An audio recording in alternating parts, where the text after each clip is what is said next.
Cuenca, fue decano de la Facultad de Economía.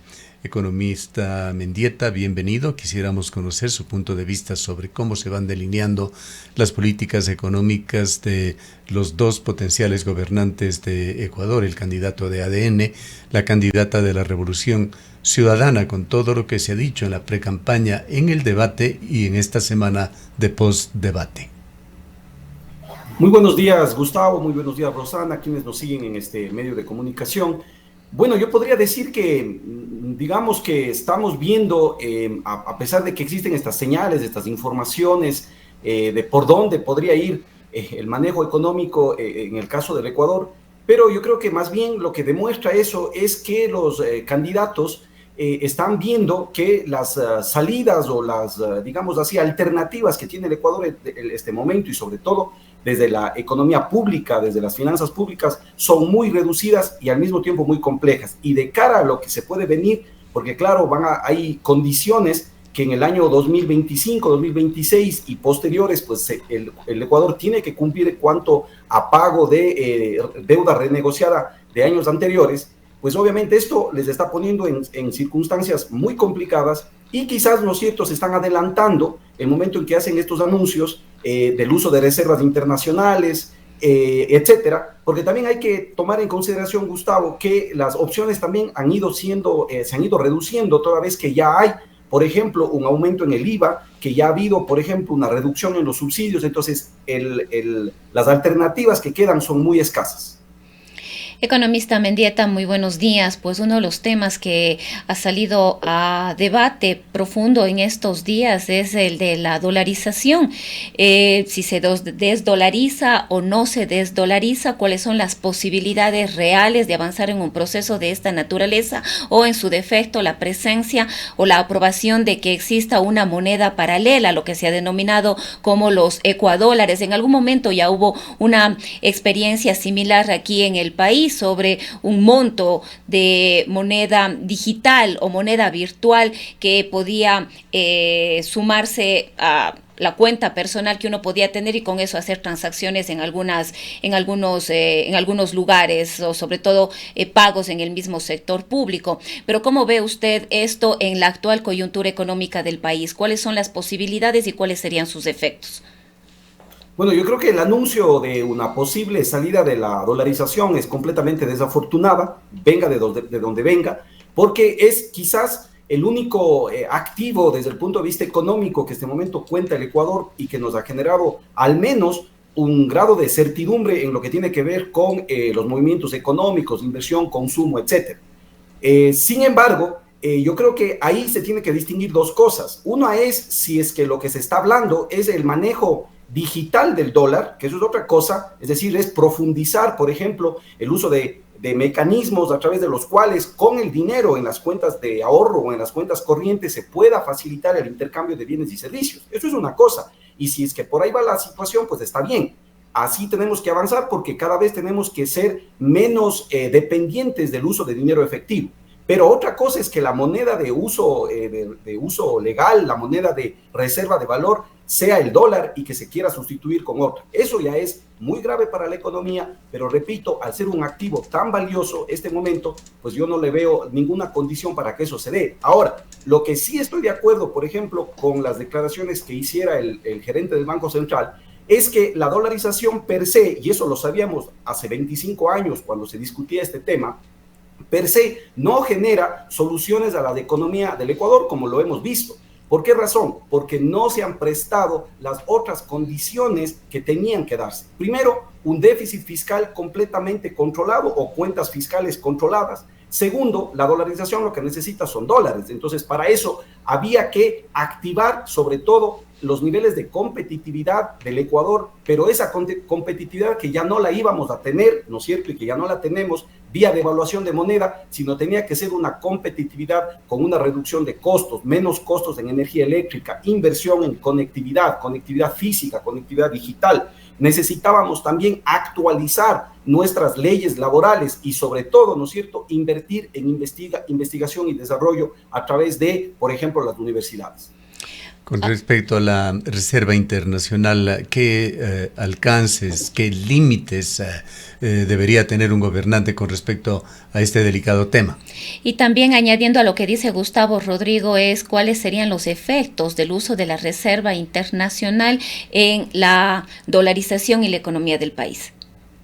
A ver, el tema del uso de las reservas internacionales, y eso está documentado, que se hizo en su momento en el gobierno de Correa, puso en serios riesgos el manejo de dinero desde lo público. ¿Por qué razón? Porque las reservas internacionales, que hay que entender en primer lugar, no es un dinero de libre disposición que puede estar a cargo del Ministerio de Economía para hacer pagos, digamos, normales que se tiene que hacer en el sector público. Porque para eso el gobierno tiene los ingresos que vienen vía impuesto, vía regalías petroleras, etcétera. No de las reservas, pero en ese momento se usó a través de un mecanismo que técnicamente se denomina expansión del balance del Banco Central. Entonces, eso lo que hace es, primero, quitarle liquidez al Banco Central de dólares, que repito, o dinero que no es del gobierno central, ¿sí? Y que se usa para tener efectivo en el sistema financiero primero, y segundo, se usa para generar pagos cuando se hacen transacciones, sobre todo de importación, y también cuando se hacen transacciones de exportación. Quiero poner un ejemplo para que de pronto quede un poco más claro. Cuando una persona o una empresa, ¿no es cierto?, genera, por ejemplo, una venta en el exterior, no es que la empresa que le paga esta venta desde el exterior, imaginémonos un cargamento de flores, lo hace directamente, sino que se hace a través del Banco Central. Entonces el Banco Central necesita de estas reservas para poder generar estas transacciones hasta que el dinero llegue y hasta que el dinero se efectivice. Entonces, quizás, y ojalá espero haber sido claro, las reservas lo que no son para uso del gobierno. Sin embargo, ya se utilizaron en un momento con esta expansión del balance, que lo que significó es cambiar el dinero líquido de las reservas por papeles, por, digamos, pues obligaciones que en algún momento el Ministerio de Economía y Finanzas tenía que devolver al Banco Central. Pero eso le ponía en serios riesgos, porque entonces, cuando necesite esa liquidez, obviamente no iba a estar presente, y eso pudo haber puesto o puso en riesgo el sistema de dolarización, porque la única salida hubiera sido entonces emitir una moneda propia, porque no habría otra salida para poder cumplir con aquello.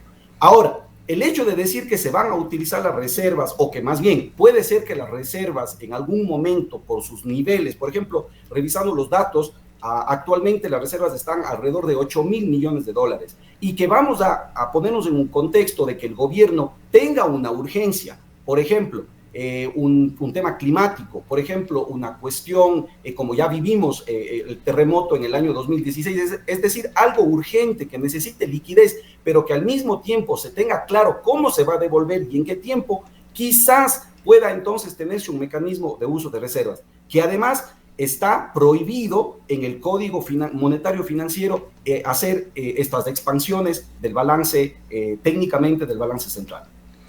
¿Cuáles son los componentes de la reserva, más del dinero del IES, de los gobiernos locales? ¿Son parte de la reserva también los recursos de los depositantes en el sistema financiero privado? Así es, Gustavo. También son recursos de los depositantes en el sistema financiero privado, y también es el dinero de este dinero que tiene que estar como que en tránsito de las empresas que exportan y que importan. Ahora, otra de las cosas que ha señalado en este encuentro de empresarios que ha trascendido es que no habrá ningún tipo de prevalencia del Banco Central en las medidas o en el manejo, más bien, que se puede hacer de la economía de Ecuador. Probablemente se habló allí de varios países en los cuales el Banco Central es una especie de rector en la economía, y por eso trascienden los gobiernos de izquierda, derecha o de cualquier índole sin mayores problemas. ¿El Banco Central qué papel jugaría entonces, nos preguntamos? Fíjese, hay una contradicción, ¿no es cierto? Porque entonces, si es que se está diciendo que uno de los caminos para financiar estos problemas de caja fiscal, que repito, cualquier gobierno, quien sea que gane, se va a enfrentar y los próximos años, y obviamente eso va a meritar digamos, una revisión profunda con medidas muy complicadas para la economía ecuatoriana.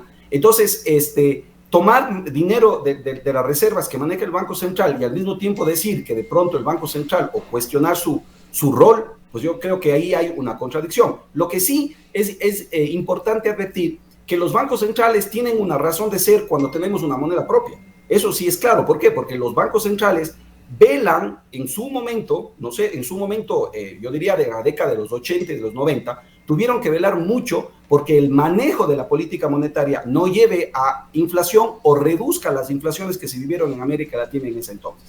Pero los bancos centrales y toda la literatura empírica que ha tenido la macroeconomía en los últimos años ya han dado claramente las señales o, diríamos así, las recetas para que los bancos centrales controlen la inflación. Y esa es una sola: autonomía. ¿Cómo es esa autonomía? ¿Cómo se traduce esa autonomía de los bancos centrales? Que no estén emitiendo moneda de manera inorgánica al capricho de los gobiernos de turno. Entonces, esa lección ya se ha aprendido y por esa razón, mire, Gustavo, si uno revisa los datos, pasamos de inflaciones del 50-60% promedio en América Latina en la década del 80 y 90 a tener hoy día una inflación promedio de un solo dígito que no llega al 9% y a veces cae al 8, al 6% promedio de América Latina. Entonces los bancos centrales se manejan de esa manera, pero repito, su lógica es cuando tenemos moneda propia. El rol del Banco Central en el caso del Ecuador, yo creo que tiene que ser velar esas reservas internacionales y también establecer maneras en las cuales el uso del dinero del dólar americano, que es la moneda de circulación, pueda irse usando, pueda irse profundizando el uso y el manejo digital del mismo. ¿Cuál considera usted, economista Mendieta, debería ser la actitud, la conducta del gobierno con respecto a la deuda externa, al Fondo Monetario Internacional, a los multilaterales? Pues sobre este tema también ha señalado la candidata que trabajará con los multilaterales, pero no aceptará condicionamientos. Bueno, primeramente hay que tener claro que con el Fondo Monetario Internacional el Ecuador ya accedió a la última recurso que tenía para pedir dinero. Eso lo hizo el gobierno de Noboa y obviamente ahí se determinó que iba a ir llegando 4.000 millones de dólares de a poquito. De hecho, se conoce que la última revisión que hiciera el Fondo Monetario pues dio paso a que no se envíe este dinero para este año. Entonces, las alternativas que se tienen con el Fondo Monetario en específico son muy reducidas. Yo creo que el Ecuador tiene que hacer un esfuerzo por buscar por otro lado y sobre todo intentar una cosa que puede sonar muy difícil de hacerlo, pero intentar colocar deuda propia en los mercados internacionales. Pero para eso, lamentablemente, las condiciones ni existen ni se avisoran que puedan darse en el corto plazo. Ahora, economista Mendieta, ¿ve usted la posibilidad, o mejor dicho, las condiciones para una moratoria de la deuda? Ha sido una propuesta que ha venido de diversos sectores. Obviamente a Noboa ni a Luisa González hemos escuchado, pero en el gobierno de la Revolución Ciudadana se habló mucho sobre este tema. Pero la pregunta es si la coyuntura actual podría brindar las posibilidades para que efectivamente pueda haber una moratoria de la deuda y que esos recursos puedan liberarse para ser utilizados en otras emergencias que tiene en este momento el país: salud, la deuda a las dializadoras, qué sé yo, todas las problemáticas que en este momento está viviendo el Ecuador. Yo creo que más que moratoria, yo creería en una renegociación. Siempre es posible. Recordemos que se hicieron renegociaciones anteriores y que ahora, claro, una renegociación sobre una renegociación es mucho más difícil. Por eso yo me refiero que las alternativas son muy pocas que tenga en el manejo de caja fiscal cualquiera que gane. Pero si es posible una renegociación, habría que buscar las condiciones y indicar, digamos, cómo están, digamos, las cuentas del Ecuador y demostrar ahí que se necesita urgentemente seguir, ¿no es cierto?, dilatando los pagos, dividiéndolos en plazos y obviamente también manteniendo tasas de interés que no nos perjudiquen. Es posible, Rosana, pero obviamente eso va a implicar tener cuentas claras, transparentes y sobre todo poner sobre la mesa ¿cómo diríamos? Pues un esquema, un perfilamiento de la deuda que se llama, ¿no es cierto?, que sea creíble a quienes les debemos. Respecto a estos temas, quisiera también preguntarle a usted qué políticas se siguen en Ecuador. Tendríamos que hablar de los últimos tiempos con respecto a la emisión de bonos del Estado, sabiendo que Ecuador no está bien calificado. ¿Cuánto se emite en bonos? ¿Cómo funciona ese mecanismo de que a los GATS parte de las asignaciones se les está pagando con bonos? Son bonos internos, ¿no? Es decir, la capacidad de generación de bonos o deuda comercial del Ecuador prácticamente ha sido nula los últimos años. Retomar aquello es una posibilidad, pero como decía, las condiciones no están dadas y menos, digamos, ni ahora ni menos en el corto plazo. Lo que se han dado son la emisión de bonos internos, es decir, por ejemplo, CFN le puede emitir bonos al Ministerio de Finanzas o al Banco del Estado, al Banco de Desarrollo, o a su vez del IE. Es decir, es como que paguémonos con papeles, pero a la final no estamos inyectando liquidez en el sistema, y como usted bien dice, de pronto a quienes al último necesitan tener ese dinero para generar cualquier tipo de gasto, imaginémonos una obra de inversión de un GAT, pues obviamente con el bono no lo va a poder hacer, porque no hay un mercado de bonos, digamos, que pueda comercializarse para la transacción de un bien y un servicio que implica, por ejemplo, el arreglo de una vía. Entonces ahí la economía se estanca y de esa manera no puede fluir. Ahora, economista, ¿considera usted que quien quiera que llegue a la presidencia de la República va a enfrentar la necesidad de una reforma tributaria? En su momento, Juan Carlos Vega, más que una reforma, hablaba de poner en orden la cantidad de impuestos que hay en el país. Pero, ¿cómo ve usted esta posibilidad? ¿Habrá nuevos impuestos, mayores impuestos? ¿Deberán cambiar las imposiciones aquí en el Ecuador? Mire, yo ahí creo que se debe trabajar en dos frentes, y cosas que ya lo hemos venido diciendo desde el año 2015. Yo recuerdo en el año 2015, cuando se desploma el precio del petróleo, y obviamente después todavía con más razón cuando viene el terremoto en Pedernales en el año 2016, un grupo de economistas ya hicimos pública una serie de medidas que se tienen que ir tomando. Una de ellas, en el caso tributario, yo creo que no, el Ecuador no es para crear más impuestos, es para revisar los que tiene. Tenemos un IVA que ya subió, y yo creo que está ahí porque es muy difícil, y mire usted, no se ha escuchado, claro, salvo algunas intenciones de que el IVA se puede reducir, se podrá reducir al 13%, pero habrá que ver cómo se cubre esos 2 puntos porcentuales del IVA, lo que genera a la caja fiscal. Es decir, no van a haber unas alternativas, entonces es muy difícil reducir el IVA. Se aumentó al 15%, se redujeron el tema de los subsidios. En este momento se liberó cierto dinero ahí que el gobierno estaba gastando, y obviamente, ¿no es cierto?, tiene que verse, yo creo que dado ello, ¿no es cierto?, entonces ahora lo que sí debería hacerse es revisar el impuesto a la renta, ver cómo se está dando, ver si es que eso se puede ajustar de alguna manera, porque también tenemos que ser redistributivos, estimada Rosana. Los impuestos tienen que ser, digamos, pues no pueden ir a cobrar más a los que menos tienen, sino es al revés. Entonces hay que revisar, yo creo que ahí sí hay un espacio, pero también haciéndolo más fácil, no generando tanta traba, porque lo que va a generar un esquema complicado son evasión. Entonces yo creo que hay que ir por ese lado y trabajar en el tema de evasión. Eso es importante porque los datos de evasión fiscal en el Ecuador dan cuenta de que estaríamos evitando pagar alrededor de unos 7.000 a 9.000 millones de dólares anuales. Entonces eso es grave. Pero por otro lado también es importante, algo que se anotó el 2015, es importante que el Ecuador, revise el presupuesto general del Estado. Nosotros estamos con presupuestos generales del Estado prorrogados año tras año, tras año, tras año. Aquí los presupuestos públicos son muy sencillos de hacer porque responden a una inercia. ¿Cuánto se gastó el año anterior y ahora cuánto tenemos que gastar el próximo año? Tenemos que volver o hacer, digamos, un presupuesto de base cero. ¿Qué significa? Poner a trabajar a todo el sector público para que transparenten lo que realmente van a hacer, y en función de eso establecer un presupuesto, ya no en base al año anterior, sino en base a lo que se va a hacer con un horizonte de planificación de al menos unos 4 años. Eso le podría al Ecuador generar no reducción de gasto solamente, sino optimización del gasto. Es decir, que de pronto se pueda ver que en algunos sectores públicos se está gastando demasiado o en cosas que no se necesitan, y obviamente eso tendría que transferirse a un sector donde sí se vaya a necesitar ese dinero. Eso nos va a generar mucha información para poder ir transparentando el manejo del presupuesto general del Estado.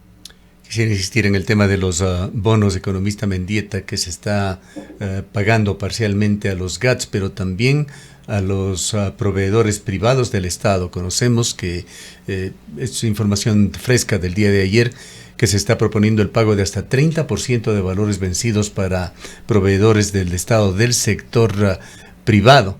Y vale la pena también conocer estos bonos, cómo se los negocia, en qué condiciones en la bolsa de valores para poder transformarlos en moneda corriente. Bueno, primero debo decir que el sector privado, vinculado al sector público, ha venido, digamos así, pues paulatinamente teniendo muchas complicaciones con cobros, con entrar, ¿no es cierto?, a generar la venta de servicios, de bienes. ¿Por qué razón? Porque no hay liquidez. Entonces, claro, tiene que haber, o más bien, digamos así, la solvencia financiera de estas empresas privadas, pues obviamente se han visto también afectadas por esta vinculación complicada que ha tenido con el sector público, no de ahora, sino que se ha venido deteriorando con el paso de los años. Ahora usted me comenta al respecto. Fíjese lo difícil para una empresa que necesita liquidez tener que cobrar a través de bonos, porque dadas las condiciones actuales, eso va a ser muy complicado colocar, no solamente en bolsa de valores, Gustavo, sino también puede ser que la banca comercial, la banca privada, quiera estos bonos, pero para hacer esto, dado el riesgo que implica cobrar esto en el futuro o en el futuro próximo, pues obviamente va a haber ahí un castigo. Entonces, claro, mire, acá lo que va a hacer es que el costo de esa falta de liquidez va a tener que pagarla la empresa privada. Se pagan altos intereses por los bonos del Estado, es decir, el Estado se compromete a pagar altos intereses, pero el tema es cuándo y con qué seguridad. Así es, entonces eso lo que va a venir es al castigo del pago. Entonces, claro, va a haber un banco, va a haber, o como usted anota, la colocación en bolsa de valores, que yo le veo un poco más difícil, pero una entidad financiera puede decir, sí, yo compro esos bonos, pero habrán castigos que habrá que ver a cuánto asciende. Me arriesgo a decir que podría ser entre el 10, 20, inclusive 30% del costo de eso, ¿no? Una situación realmente complicada la que se viene. Otro tema que no ha sido suficientemente tratado ha sido la ligereza, diríamos, que hubo en el debate presidencial, cuando se trataron temas en los que se requiere inversión o se requiere dinero y políticas claras para cumplir con ofertas presidenciales. No hubo absolutamente ninguna definición. Cuando el Estado, a lo largo de este diálogo se ha reflejado, se encuentra en una situación realmente crítica sin dinero. La pregunta es, ¿de dónde van a sacar dinero cualquiera de los candidatos para solventar sus propuestas y ofertas de campaña y de debate? Claro, Gustavo, y quizás, ¿no es cierto?, adicional a ello, el problema está en que este nivel de confrontación de dos fuerzas políticas, que ninguno hace mayoría en la Asamblea, porque hay que recordar que todas estas cosas, o muchas de estas cosas, tienen que pasar por proyectos ley del Ejecutivo que vayan a la Asamblea. La pregunta que nos hacemos es cómo se va a lograr una aprobación o que así sea algo bueno, digamos, pues, o si es que es algo que no es beneficioso para la economía, se pueda debatir y mejorar, pero no va a poder fluir en la Asamblea, cosa que ya lo hemos visto. Entonces, realmente que nos ponemos, ¿no es cierto?, en una suerte de traba económico-política que el Ecuador está, yo creo, y lamentablemente debo decirlo, está a punto de vivir, y que hay que ver, ¿no es cierto?, hay que ver cómo se va saliendo de aquello, porque claro, un nivel de confrontación de ese tono, lo que deja ver es que va a ser muy difícil que existan acuerdos en la Asamblea Nacional. Bien, terminemos con un punto final, volviendo a la dolarización. Economista Mendieta, es claro que si no hay dólares circulantes, no hay dolarización. Entonces, lo principal es tener un importante flujo de dólares, de dinero, moviéndose en el sistema financiero ecuatoriano. ¿Cómo se logra esto? Se ha dicho que la inversión extranjera, la inversión privada tienen que actuar allí, es decir, el país volverse atractivo, brindar seguridad en general, seguridad jurídica en particular. Pero Alberto Dajic, un expresidente de Ecuador, ha señalado otros 5 puntos: reformar el sistema de pensiones, una flexibilización laboral, eliminación del impuesto a la salida de divisas, corrección del déficit fiscal que bordea 4.000 a 5.000 millones de dólares y freno a subsidios ineficientes. ¿En qué medida se encuentra usted de acuerdo con Alberto Dajik y qué es lo que tiene que hacer el gobierno para fortalecer la dolarización, a más de decir que sí, que lo hará? Mire, yo creo que, y se viene diciendo desde hace tiempo, es importante en el Ecuador actualizar el tema de la normativa laboral. Nosotros estamos viviendo con una norma laboral, un código de trabajo completamente antiguo desde hace décadas. Entonces eso se tiene que modernizar, eso en primer lugar, lo cual no significa o no debe significar que eso lleve a la explotación laboral, que eso es otra cosa. Entonces hay que modernizarlo. Segundo, el tema de pensiones, eso es un capítulo aparte del Ecuador muy complejo, que tiene muchas aristas y que obviamente ya se han hecho varios estudios, y esos estudios yo creo que deben estar en este momento dando cuenta de que ahí se necesitan reformas. Eso es otra tarea pendiente que hay que sentarse urgentemente a resolver.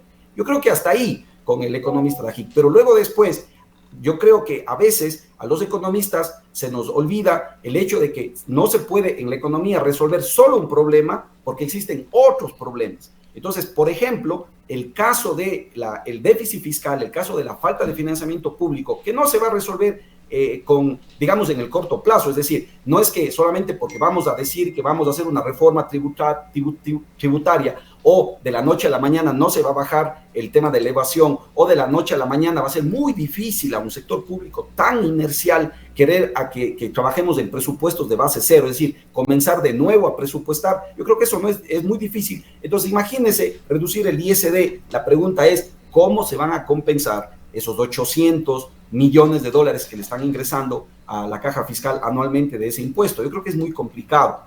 Entonces, yo creo que hay que seguir trabajando en aumentar la producción, hay que seguir trabajando en aumentar las exportaciones, porque claro, necesitamos dólares, de ahí viene. La inversión extranjera no va a venir en el corto plazo, va a ser muy difícil porque las condiciones no van a cambiar. Y luego después, fíjese, Gustavo, hay un sector de la economía, un sector de la población ecuatoriana que está sosteniendo la dolarización y que quizás no debemos dejar de nombrarlos, que son los migrantes, porque los migrantes están enviando al Ecuador 6.000 millones de dólares ya al año. Entonces yo creo que ahí necesitamos tener una política de relaciones internacionales que vele por los migrantes. Yo creo que eso tenemos que estructurar de una mejor forma y pensar cómo podemos hacer para que estos migrantes que ya están en el extranjero, en Estados Unidos, en España, pues obviamente pues velar porque ellos tengan más condiciones, más facilidades y obviamente una condición de vida, al menos de sus familiares que se quedaron aquí, mejores, ¿no? Ahora, Rodrigo, en toda esta situación, el presidente de la República, Daniel Noboa, ha lanzado un programa de bonos, podemos llamarlo así, que requeriría alrededor de 500 millones de dólares. Este programa de Jóvenes en Acción, con $400 para cada joven, que haría pasantías en 3 ministerios, una transferencia económica también de alrededor de $400 para familias, $1,000 para emprendedores y negocios populares, $500 para policías y militares. ¿De dónde va a salir estos recursos? Es increíble. El tema, fíjese, Rosana, en muchas ocasiones yo me he referido a un concepto que es el ciclo político-económico y advertido que cuando entramos en elecciones, que lamentablemente el Ecuador también lo tiene cada año, cada 2 años, entonces se vuelve este problema para el manejo económico, porque claro, los gobiernos lo que hacen, ¿no es cierto?, es empezar a tener este tipo de actitudes, ¿no? Es decir, yo gasto o tengo este tipo de bonos, etcétera, porque además son fáciles de transferir si es que hay liquidez, pero obviamente después de eso va a venir claramente pues, una factura que el Ecuador va a tener que pagar. Lamentablemente estos ciclos políticos nos llevan a estos comportamientos, pero que a la final de cuentas, primero, muy difícil que resuelva el problema. El tema del desempleo juvenil no es un problema de bonos. El tema del desempleo juvenil hay que entenderlo claramente. Las personas de entre 15 y 29 años, Rosana, están enfrentando en este momento graves dificultades que pueden ser vitales para su supervivencia económica en el resto de su vida. Hay un mercado informal que ya llega al 70% en los jóvenes, independientemente del nivel de educación, porque ahí podemos entrar en otro tema que ni porque tengan un título universitario, eso se está garantizando que salgan del mercado informal o que tengan empleos de calidad. Entonces ahí nos hacemos la gran pregunta, ¿qué estamos enseñando en nuestras universidades y cómo lo estamos haciendo? Eso es una gran interrogante. Entonces el problema no es bonos, el problema es mucho más profundo. Ya que en la situación presente el Banco Central juega un papel muy leve en cuanto a influir en el manejo de la economía, y en el futuro no va a jugar un papel gravitante, por lo menos por la declaración de Luisa González, en el caso de una candidatura. ¿Qué tan importante sería, y con esto concluimos, que cada candidato dé a conocer quién será su ministro de Economía? Yo creo que sería muy importante porque eso va a denotar el hecho de por dónde podría ir el tema. Por ejemplo, si en el caso de la candidata González nos dan nombres de quienes ya han sido parte del manejo económico, pues obviamente eso nos va a poner con incertidumbre porque ya sabemos cómo se manejó la parte económica en su momento. En el caso de el candidato Noboa, si va a volver a poner a personas que vienen del sector privado, que no conocen el tema, ¿no es cierto?, del manejo público, yo creo que también nos va a poner en un problema. Así es que yo coincido con el sentido de su pregunta en el hecho de que sí sería importante conocer quiénes van a manejar la parte económica en nuestro país, porque es el problema gravitante y sobre el cual todos estamos preocupados y preocupadas. Bien, muchísimas gracias por habernos atendido, economista Mendieta. Muchísimas gracias a usted, un saludo cordial, Gustavo Irozán. Declaraciones del economista Rodrigo Mendieta, académico de la Universidad de Cuenca, experto en economía ecuatoriana. Son las 8 horas con